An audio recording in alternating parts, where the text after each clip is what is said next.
ఈ అబ్బాయా ఎంత ముద్దుగా ఉన్నాడో. పేరేమిటి నాన్న? She's asking your name. సిగ్గుపడుతున్నాడు. పేరు బిష్ బామ్మగారు. బిషా అంటే ఏమిటమ్మా? నా పేరు బిందు, మా ఆయన పేరు శంకర్ కదా. మా ఇద్దరి పేర్లోంచి ఫస్ట్ 2 అక్షరాలు తీసి బిష్ అని పెట్టాము. ఓహో, నీ పేరు ఉమా, మీ ఆయన పేరు శంకర్ అయితే ఉష్షని పెట్టావే కాబోసు. ఏ క్లాస్ చదువుతున్నావు నాన్న? She's asking which class you're in. అదేమిటమ్మా అన్ని ఇంగ్లీష్ లో చెప్తున్నావు? తెలుగు నేర్పించలేదు బామ్మగారు. సరిపోయింది. అవతల అమెరికాలో ఉంటున్న వాళ్ళు వాళ్ళ పిల్లలకి మన భాష, సంస్కృతి, సాంప్రదాయం తెలియాలని ట్యూషన్లు పెట్టించి మరీ నేర్పిస్తుంటే తెలుగు రాష్ట్రాల్లో ఉంటూ తెలుగు నేర్పించకపోవడం ఏమిటమ్మా? ఏంటండి తెలుగు తెలుగు తెలుగు అని మా ఇంట్లో పెద్దవాళ్ళు కూడా ఇదే గొడవ. తెలుగు నేర్పించు తెలుగు నేర్పించు అని. ఏంటి తెలుగు గొప్ప?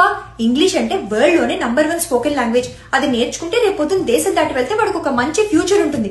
ఇంగ్లీష్ కన్నా తెలుగు ఏ విషయంలో గొప్ప ఒక్క ఎగ్జాంపుల్ చూపించండి, మా వాడికి నేను తెలుగు నేర్పిస్తాను. ఛందస్సు, అష్టావధానం, శతావధానం, సహస్రావధానం, హరికథ, ద్విపద కావ్యం, శతక సాహిత్యం, పద్య నాటకం, అష్టపది ఇవన్నీ మీ ఇంగ్లీష్ లో ఉన్నాయా? బుర్రకథ తెలుగులో తప్పితే వేరే ఏ ఇతర భాషల్లోనూ లేని ఒక గొప్ప కళ. కూచిపూడి తెలుగులో పుట్టి ప్రపంచ ప్రఖ్యాతిగాంచిన నాట్యకళ.